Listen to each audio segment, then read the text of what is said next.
নমস্কার, শুভ সকাল। আজ 17 ফেব্রুয়ারি মঙ্গলবার। পঞ্জিকা অনুসারে আজ ফাল্গুন কৃষ্ণা অমাবস্যা তিথি। মকর, কুম্ভ ও মীন রাশির জাতকদের ভাগ্যে আজ কি আছে জেনে নিন।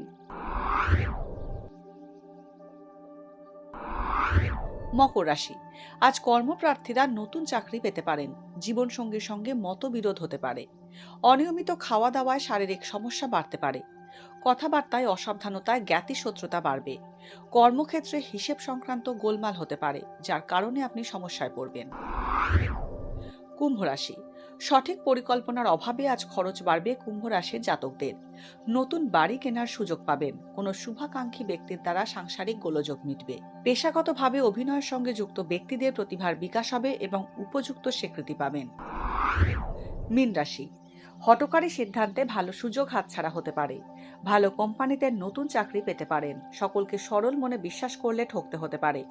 কর্মসূত্রে ভ্রমণের ইঙ্গিত রয়েছে। ছাত্রছাত্রীদের শিক্ষার মান উন্নত হবে। অপ্রয়োজনীয় কারণে অর্থ ব্যয় হতে পারে।